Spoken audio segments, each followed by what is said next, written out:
दोस्तों, एक लड़की होती है आराध्या नाम की और एक लड़का होता है अजय नाम का। दोनों की शादी फिक्स हो जाती है। आराध्या नाम की जो लड़की थी वो एक पेपर देती है और पेपर देने के बाद जब उसका रिजल्ट आता है तो वो एक बैंक में मैनेजर बन जाती है।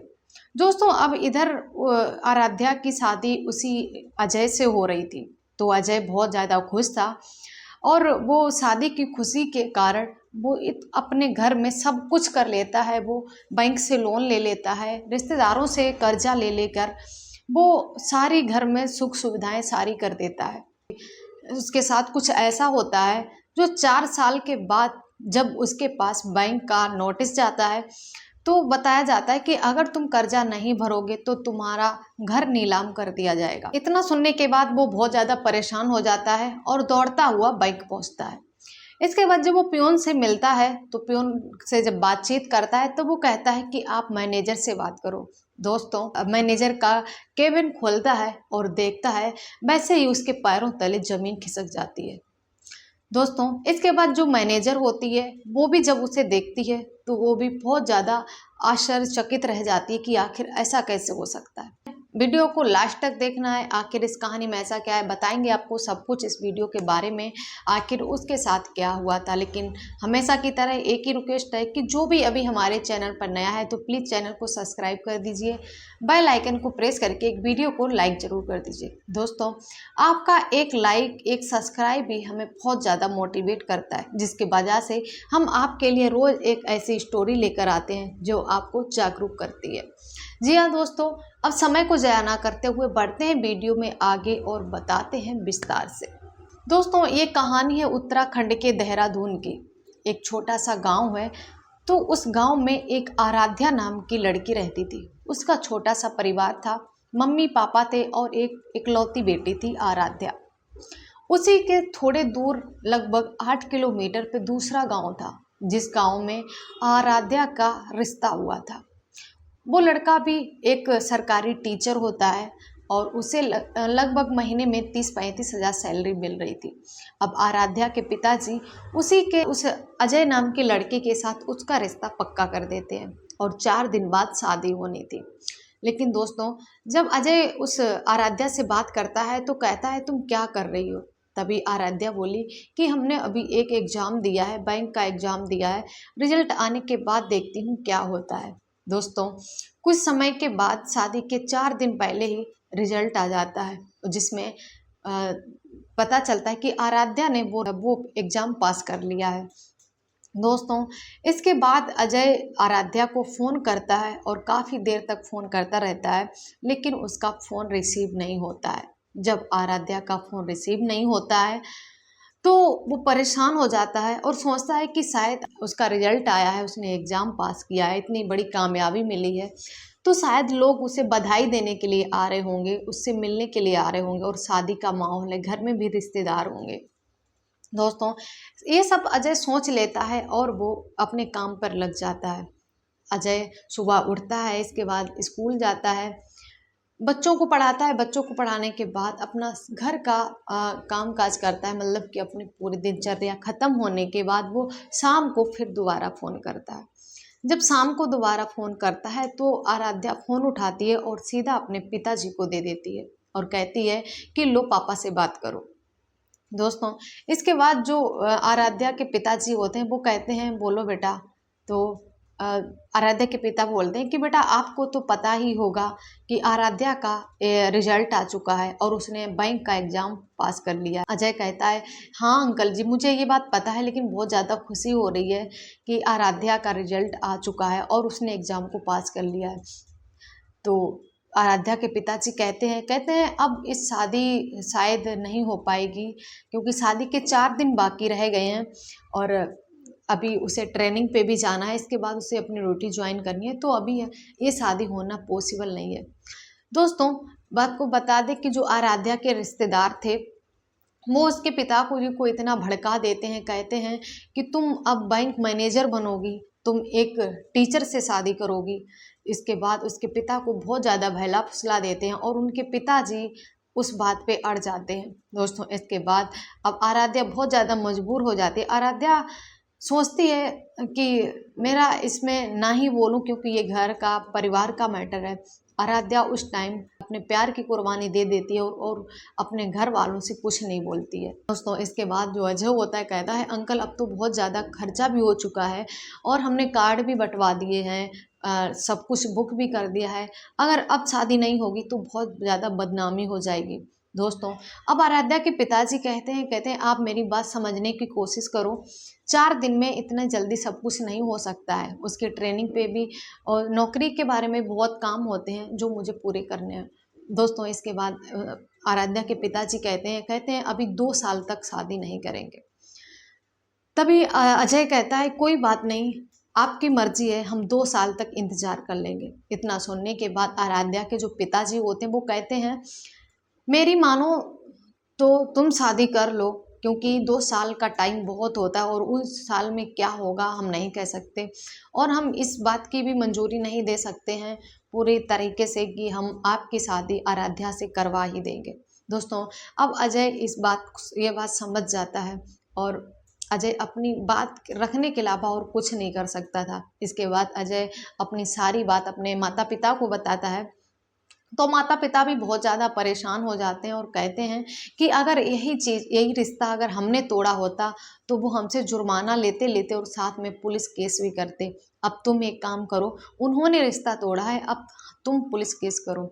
अजय कहता है छोड़ो, ऐसा नहीं हम कर सकते हैं क्योंकि कोई भी काम ज़बरदस्ती करना अच्छा नहीं होता है और हम कर भी नहीं सकते। उनकी मर्जी, उनकी लाइफ, उन्होंने हमसे रिश्ता जब जोड़ना चाहा तो उन्होंने जोड़ा, जब तोड़ना चाहा तो उन्होंने तोड़ा, उनकी मर्जी है, हम ऐसा कुछ भी नहीं करेंगे। दोस्तों अब जो अजय था वो अपनी लाइफ से बहुत ज़्यादा अस्त व्यस्त हो चुका था, उसके माता पिता भी बीमार हो गए थे। अजय अब अपने माता पिता की देखभाल करता, बच्चों को पढ़ाता, इसके बाद आता। अब अजय इतना डिस्टर्ब हो चुका था दोस्तों, उसने गाड़ी भी निकाल ली थी और उसकी भी ईएमआई भर रहा था, दूसरी तरफ बैंक का लोन, रिश्तेदारों का कर्ज, उसने बहुत कुछ कर लिया था। दोस्तों धीरे धीरे अब 4 साल बीत चुके थे, गाड़ी की ईएमआई तो भर चुकी थी लेकिन जो बैंक का कर्जा था वो बाकी रह गया था। अब अजय को सैलरी भी कितनी 30-35 हज़ार मिल रही थी, उसमें उसने ईएमआई भी भरी और रिश्तेदारों का कर्जा भी चुकता किया। बैंक बैलेंस भी उसने लगभग 1-2 लाख जमा कर दिया था लेकिन फिर भी 10-12 लाख कर्जा हो चुका था। अब आराध्या की भी ड्यूटी उसी बैंक में लग जाती है जिस बैंक में अजय का कर्जा था। दोस्तों इसके बाद जैसे ही आराध्या ड्यूटी पे आती है, 1-2 दिन बाद वो सारे लोनों की सूची निकलवाती है, जो जो मतलब कर्जा लिए थे उनकी सूची पूरी निकलवाती है और इसके बाद वो अजय नाम के भी एक जो 10-12 लाख कर्जा हो चुका था उसके यहाँ नोटिस भिजवाती है और जिसमें साफ साफ लिखा था कि अगर तुमने अपना पैसा टाइम पर जमा नहीं किया तो तुम्हारा घर नीलाम हो जाएगा। दोस्तों अब आराध्या को ये नहीं पता था कि ये वही अजय है, क्योंकि उसमें पिताजी का नाम आराध्या को पता नहीं था और आराध्या नोटिस भिजवा देती है। अब जब अजय को ये नोटिस मिलता है तो वो बहुत ज़्यादा परेशान हो जाता है और दौड़ता हुआ बैंक में आता है। इसके बाद बैंक में आने के बाद पियोन से बात करता है तो पियोन कुछ नहीं बोलता है, कहता है आप मैनेजर साहब से बात करो। दोस्तों इसके बाद जो अजय होता है वो जैसे ही मैनेजर का केबिन खोलता है तो सामने आराध्या को बैठा हुआ देखता है। जैसे ही देखता है तो मानो उसके पैरों तले जमीन खिसक जाती है और आराध्या जब अजय को देखती है तो वो सोचती है ये यहाँ पर कैसे। दोस्तों इसके बाद वो आराध्या कहती है कि तुम्हारा लगभग कितना कर्जा है, तो अजय कहता है कि लगभग 12 लाख है। तो आराध्या कहती है कि तुमने अपना कर्जा भरा क्यों नहीं। अजय कहता है कि मैडम कुछ ऐसी समस्याएं लग गई, नहीं कुछ ऐसी प्रॉब्लम हैं, 1-2 लाख भर भी दिए हैं लेकिन मुझे गाड़ी का ईएमआई भी भरा, बाकी दोस्तों लोगों का कर्जा भी चुकाया है, हम धीरे धीरे भर देंगे। तभी आराध्या कहते हैं कि तुमने ये लोन लिया किस लिए था। तो अजय कहता है मैडम मेरी एक बहुत ही सुंदर पढ़ी लिखी लड़की से शादी तय हुई थी जिसकी वजह से हमने अपने घर में गाड़ी निकलवाई थी, अपना घर भी उसके लिए सब कुछ उसके मुताबिक किया था, इसी वजह से इतना कर्जा हो गया था। और फिर कर्जा होने के बाद मेरी शादी भी नहीं हुई, मेरी शादी भी टूट गई, इसके बाद मेरी ज़िंदगी भी बहुत ज़्यादा अस्त व्यस्त हो गई, मेरे माँ बाप भी बीमार पड़ गए जिनके इलाज में ढेरों सारा पैसा खर्च हो गया। दोस्तों इसके बाद आराध्या कहती है कि तुमने इतना सब कुछ क्यों किया था, इसके बाद आराध्या कहती है कि क्या तुम मुझे पहचान रहे हो? तो अजय कह रहा हाँ क्यों नहीं, हम तुम्हें क्यों नहीं पहचानेंगे। दोस्तों इसके बाद आराध्या मेन टॉपिक पे आती है और कहती है कि तुमने दहेज मेरे पिताजी से क्यों नहीं मांगा? अगर तुम्हें ये सब करने की क्या ज़रूरत थी? तुम्हें गाड़ी क्यों निकाली, क्यों कर्जा लिया? तुम अब मेरे पिताजी से भी तो गाड़ी मांग सकते थे, दहेज मांग सकते थे, वो देने के लिए भी तैयार थे। दोस्तों इसके बाद अजय कहता है कि मुझे दहेज मांगना अच्छा नहीं लगता है और मुझे फिर इतनी पढ़ी लिखी सुंदर लड़की मिल रही थी, इससे ज़्यादा मुझे और क्या चाहिए था। दोस्तों इसके बाद जो अजय होता है वो बहुत ज़्यादा दुखी हो जाता है और कहता है कि अब तो मेरी ना शादी रही है और ना ही मेरा मेरा तो ऐसा कुछ सपना भी नहीं था, लेकिन हमने अपनी होने वाली बीवी के लिए इतना सब कुछ किया था कि ताकि उसे कोई दिक्कत ना हो। दोस्तों इसके बाद आराध्या की आंखें नम हो जाती हैं। अजय कहता है मैडम छोड़ो, लेकिन तुम बताओ अपने बारे में, तुम्हारी लाइफ में क्या चल रहा है?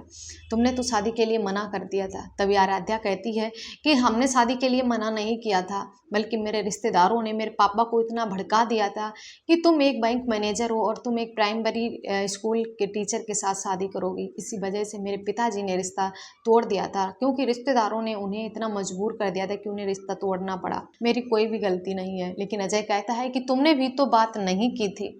आराध्या कहती है कि इंसान कितना भी बड़ा क्यों ना हो जाए, कभी कभी ऐसे हालात बन जाते हैं जो वो दूसरों की बात माननी ही पड़ती है। इसके बाद अजय कहता है कि हमने सुना है तुम्हारी शादी हो चुकी है, बिजनेसमैन इंसान के साथ शादी हुई है, बहुत बड़ा बिजनेसमैन है। आराध्या कहती है हाँ शादी तो हो चुकी थी, लेकिन अब ऐसा कुछ नहीं है, जैसे तुम हो वैसे हम हैं। कहता है क्यों, ऐसा क्या हुआ है? तभी आराध्या बताती है, कहती है मेरी शादी मेरे मामा जी ने करवाई थी, जो उन्होंने कहा था कि ये करोड़ों रुपए का मालिक है, लेकिन घर जाने के बाद पता चला कि वो करोड़ों रुपए का तो कर्ज में डूबा हुआ है, उसने बैंक से बहुत ज़्यादा कर्ज ले रखा था। इसके बाद मैं 4-5 महीने तक ही उसके साथ रही। इसके बाद मैं अपने घर आ गई और मैंने अर्जी डाल दी डिवोर्स के लिए। हाँ मेरा तलाक हो चुका है, लेकिन तुम बताओ तुमने शादी क्यों नहीं की? अब अजय कहता है कि मैडम हमने आगे का कुछ सोचा ही नहीं है, क्योंकि मेरे माँ बाप की तबीयत ठीक नहीं रहती और अभी तक हम ऐसे ही हैं और मुझे सोचना भी नहीं है। आराध्या कहती है कि प्लीज़ तुम शादी कर लो, मेरी मानो तो तुम शादी कर लो।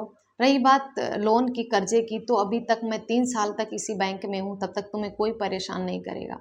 दोस्तों इतने में प्यून्स आ जाता है चाय देने के लिए। तभी आराध्या कहती है कि एक और चाय लेके आओ। दूसरी चाय वो अजय के लिए मंगवाती है, दोनों चाय पीते हैं बैठ के, लेकिन तब तक बैंक में काफ़ी भीड़ लग चुकी थी और भी लोग थे, तो इस वजह से अजय घर चला जाता है। तो आराध्या उसे जाते वक्त कहती है क्या तुम मुझे सैटरडे को मिलने आ सकते हो?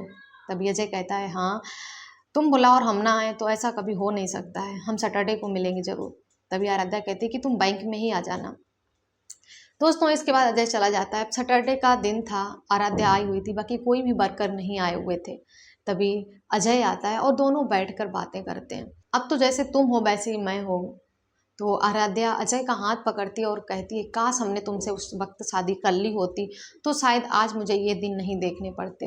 दोस्तों अजय कहता है, भावुक होकर कहता है कि अभी क्या हुआ है, अभी कुछ भी नहीं बिगड़ा, अगर तुम चाहो तो अभी मेरे से शादी कर सकती हो और हम तुम्हारे साथ शादी करने के लिए तैयार हैं। इसके बाद जो आराध्या होती है वो बहुत ही ज़्यादा बुरी तरीके से अजय के गले लगाकर रोने लगती है और कहती है कि हमने तुम्हारे साथ बहुत गलत किया, प्लीज़ हमें माफ़ कर दो। दोस्तों इसके बाद अजय अपने घर चला जाता है। आराध्या अपने घर जाती है और अपने पिता से बात करती है। दोस्तों अब उन दोनों की शादी हो चुकी है, अब वो पति पत्नी हैं, दोनों ही बहुत अच्छे से अपनी ज़िंदगी बिता रहे हैं। दोस्तों कहते हैं कि इंसान कभी कितना भी बड़ा हो जाए, लेकिन उसे अपने घर, अपने रिश्तों के आगे झुकना ही पड़ता है। इंसान को अपनी बड़ी से बड़ी खुशियों की कुर्बानी देनी पड़ती है। दोस्तों ये थी कहानी उत्तराखंड के देहरादून की। तो आपको कैसी लगी कमेंट सेक्शन में ज़रूर बताना और अपनी राय वीडियो के कमेंट सेक्शन में ज़रूर देना। इसी के साथ विदा लेते हैं, मिलते हैं नेक्स्ट वीडियो में, तब तक के लिए धन्यवाद।